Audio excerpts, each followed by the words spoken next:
Hello everyone, welcome. I'm Cynthia Miller from Tangerine Sky Studio, and we came across this beautiful mom and her chicks when we were kayaking, and I just had to paint it. So we've been quite fortunate with learning all the birds that are in our yard and in the forests that are migrating through, and it's just so fun to share this with my group that gets together with me. So let's get started. I'm going to show you how to do I've done this a few times now. I quite like it. I've got a sponge.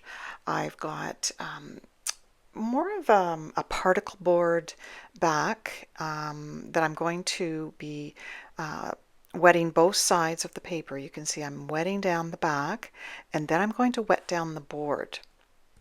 Now, I don't think this would work if you had plastic background or if you just had a thin piece of cardboard. You have to have something that is sturdy, strong, and porous so that it will hold on to the water. So we wet down the back of the paper, we wet down the board, we flip the paper over, and wet down the front.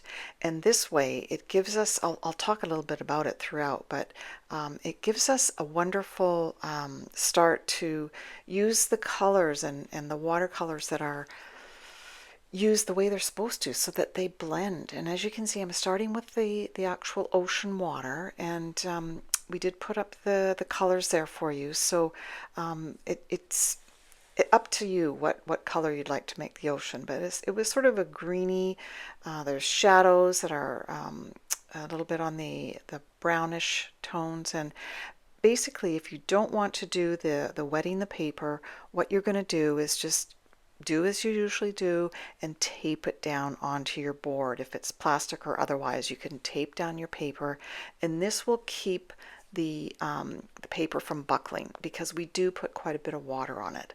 What you're going to do is wet the paper down where the ocean is and have your paint mixed up, the green and the brown, to the shade that you're looking for. And at the shoreline it's lighter, and at the bottom where I've started with just a little bit at the bottom of the page, that's going to be darker. So the first layer is really just a wash. It's just to get paint on the paper, play with the water a little bit. The water should not be sitting on your paper. The water should have been absorbed by your paper, not sitting on top. Whether you're using the tape method or whether you're using this method or not. And what this does is allow your colors to blend. If you want to put a little bit of shadow, we'll go back and put shadows in. But this is just the first layer. A little bit of water there behind her. And so just continue to work on the ocean water for a little bit. The reason why I did this method is because I like the way that the paper stays damp. Sometimes when I tape my paper down and I'm only wetting down the section that I want wet, only that section absorbs the paper, and so that actually creates the buckling because you have dry paper underneath on the back, and you've got dry paper elsewhere on the paper because you're only wetting down a section at a time. So if you can find something to try this out, I really enjoy it. And so what happens is it does start to dry, or at least loosen up a little bit as I paint the different sections. But it's still very damp, and I can move it around because sometimes, like I've said before, you draw a certain angle with your hand better one way than if the paper was another way. So you can move it around. You still have the option of adding more water to it if you like, but really the dampness of the paper, it gives you softer hard lines, if I can say that.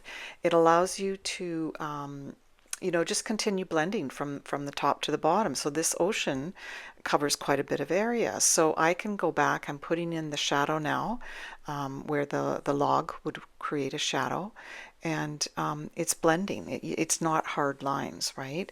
I'm not wetting it down again. I'm just going in there, and it's nice and damp.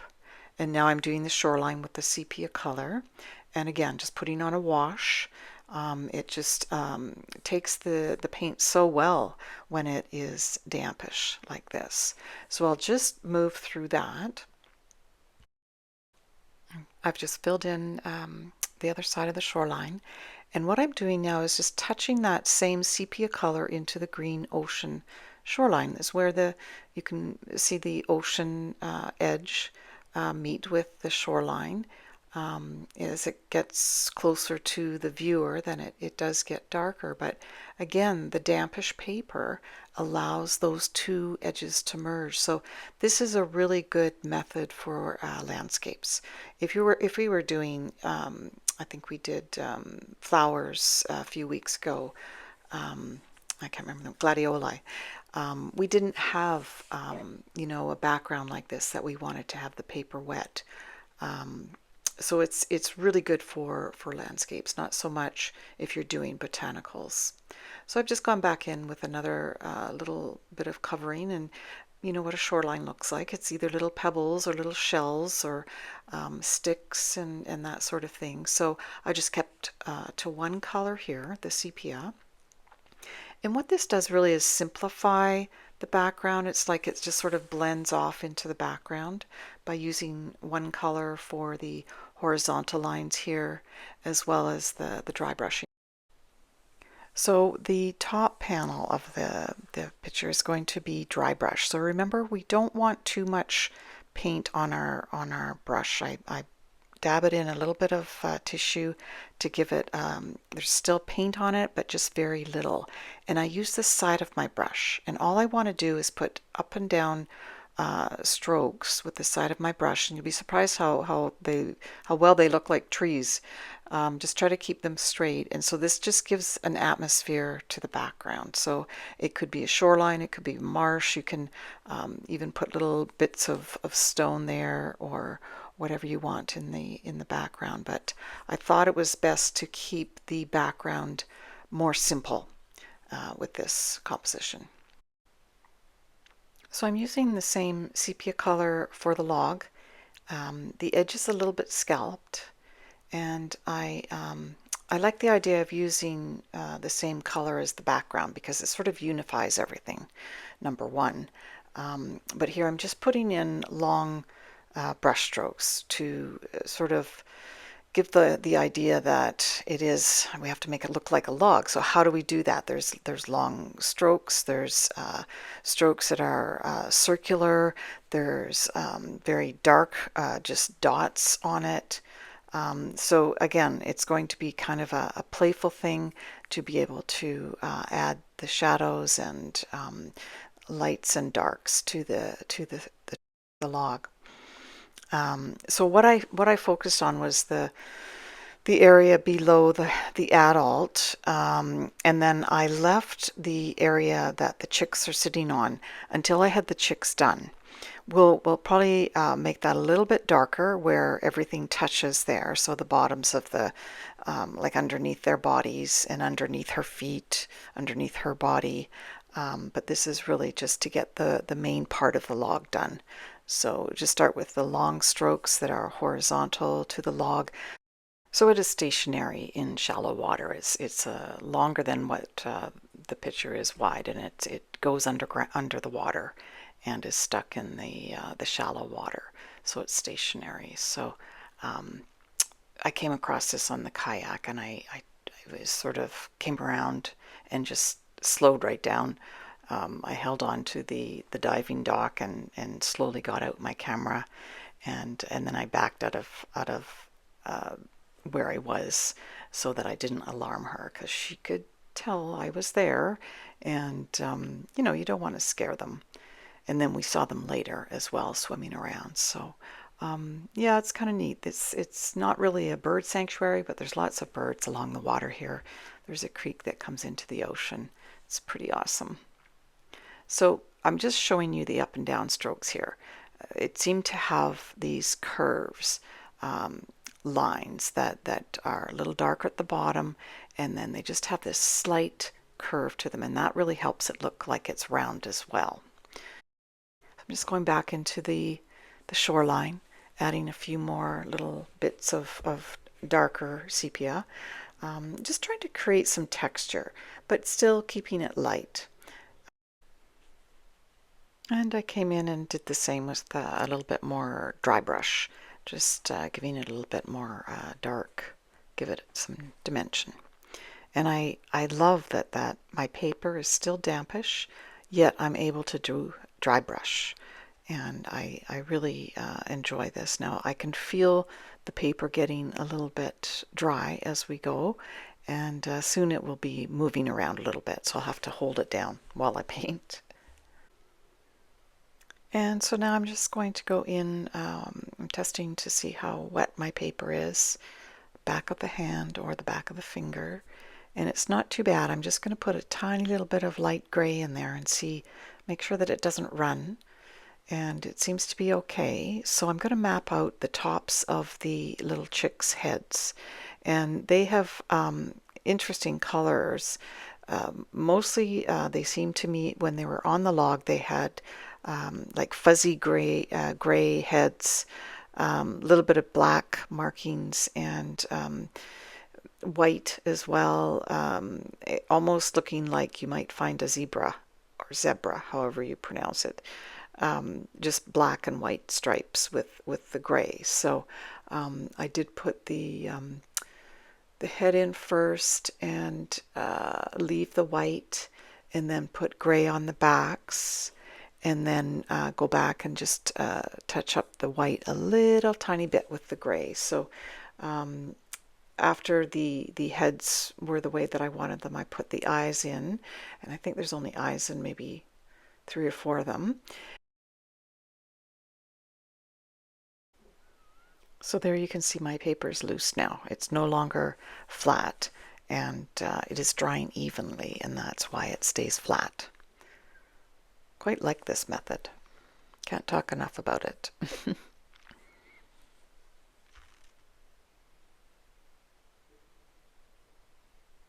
So just finishing up the rest of the gray heads, and then I'll move along to the bodies.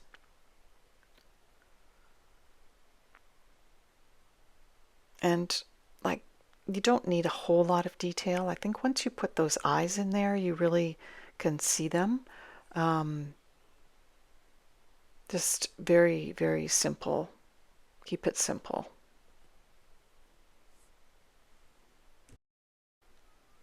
And so the two on the end have clearly their backs, their bodies are showing a little bit more. So that's what I'm doing here, is just outlining those and filling in with just a tiny bit of gray, keeping the dark on the outside, and leaving white on paper to show through. And then I put the eyes in, just a really tiny small black dot. And it's sort of on the edge of where the white meets the gray.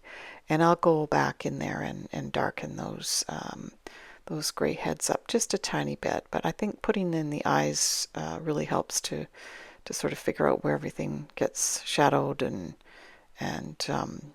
the wings, and you know, they're curled up into a ball, so you have to have sort of different shades of the gray and the black and the white.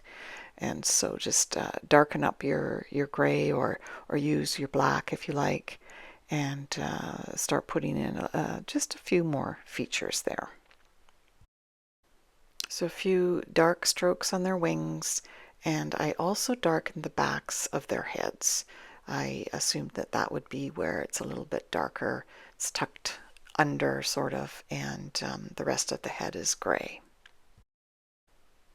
Now I mixed up my orange and yellow, and just filling in where the legs are. You don't want them too bright, but you want to see that they are the typical orangey legs that a duck or this type of seabird has. And I think that the underneath is important. Try to make a white stripe. I don't know if you can see that stripe from the left leg, and then the right leg you can see on the outside. You can actually see the leg, the top part of the leg where it goes into the body.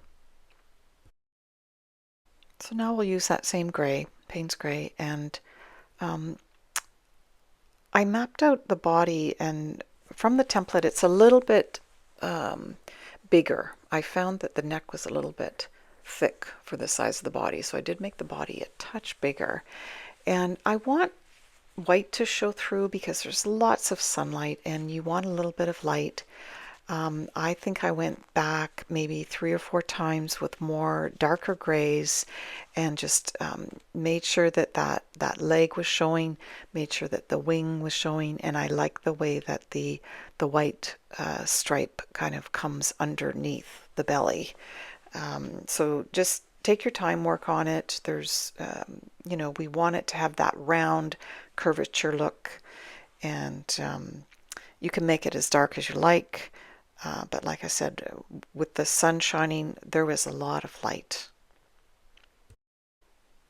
And now I've mixed up my reddish color for the neck, and I'm holding the point of my brush at the top where it meets the white and giving it a little bit of a scalloped edge. And I'm just going to fill that in. And what I'm going to focus on is keeping it darker where it meets the white, darker at the back, darker at the where it meets the body, and then make that front part where it sort of curves out, make that the lighter part. So you might have to go in there a few times and make those parts a little darker. You know, if you make the whole thing dark and then pull some up on the front, you could do that as well.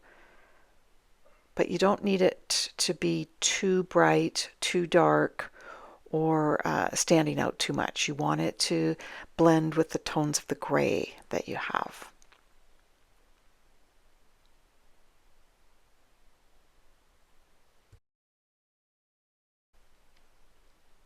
I'm going to face this so that the lines I am making are towards me. I find that easier. And I'm just going to put a couple of little spots there of the yellow orange color, and we'll go back and put gray on top of that beak, and it'll sort of tone down the yellow. Now getting back into my log and with the sepia, I'm just going to fill in the area underneath the chicks' bodies, and keeping with the horizontal lines, keeping with the shadows and the dots that make up the marks on the log. I'll work on the shadow going into the water as well, and just work through that a little bit, filling in, you know, the white that I see. I'm going to also fill in underneath where she is standing. We've got some white there. And the legs just kind of go down on a slant. She's sitting on sort of a platform naturally made by the log. It's been sort of cut out and sort of goes down a little bit. So you can't really see her feet. You can see her legs, but we'll fill that white underneath her body in with the same color of the log, and we'll just work away on the shadows underneath the chicks' bodies. And that will really help them stand out a little bit more there too, by putting the dark there. Don't be afraid to make it very dark underneath her body where her feet are. And then we'll add a little bit of contour to the log here. You want to reapply some more darker upward strokes with the curve to them from the bottom up. And if you've got it dark underneath her body, then what you're doing is creating that round effect. Okay, so I'm just going to move the position of my paper around so that, again, I can paint those strokes coming towards me. I'm going to go in there with just starting with some gray to get me started, and then I'll go back in while the gray is still wet, and I'll add some black, and that way it blends nicely. You end up with a little bit of a highlight at the top, and then the true black of the comb. It's an interesting shape. I think that when they do their mating ritual, it sort of fans out a little bit. So it sticks out quite a bit at the back. It comes right to the point where the beak is, and then I just used the opportunity there to bring in some gray or black to outline the beak. And again, I'm going over top of that orangey color, kind of blends in, sort of shines through, and adding a little bit more black as I go to give it, like I said, the two different tones.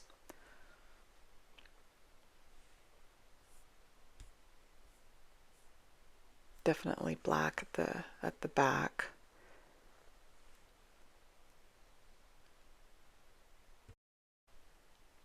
And then just putting in the eye, just at the appropriate place where you think that it should go between the black and the white. It sort of borders them both.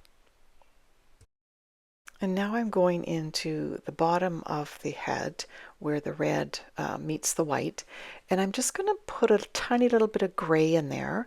I'm going to go back with a wet brush and just blend it in. I want it to just be just a tiny bit, give it a little bit of shade there.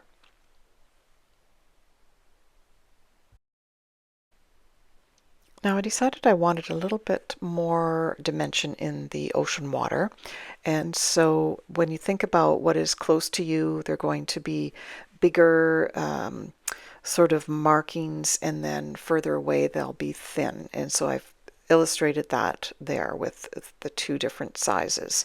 And what I want to do now is just kind of blend that throughout. It's going to go from bigger patches of darker green, and as it goes towards the shore, there'll be smaller patches and more streaky looking. If you've got white streaks in your water, that's great. You want all kinds of depths to the ocean water.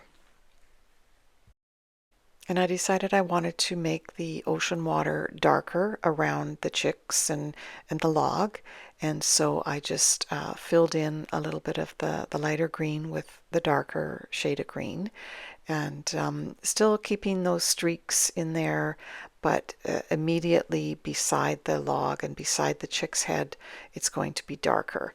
And so you'll find that your ocean really starts to look more like there is depth there. When you've got the shadows in and just kind of streaky at the shoreline.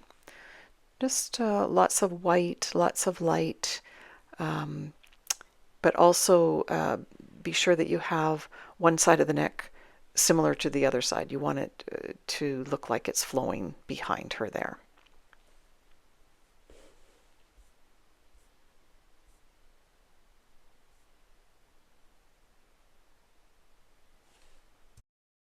And just check to see how dark your body is. Perhaps you want to make it a touch darker. I added a little bit more and blended it nicely with a wet brush. You might want to put a little bit of dark on the red part of the neck at the back. I kind of like it with white showing through. Gives it a little bit more dimension for the wing. Add a little bit of dark black to the back of their heads, and I also just put a dab of the orange yellow in there for their beaks. So I hope you enjoy that. I really loved finding them and I loved sharing it with you. So thank you so much. We'll see you next time.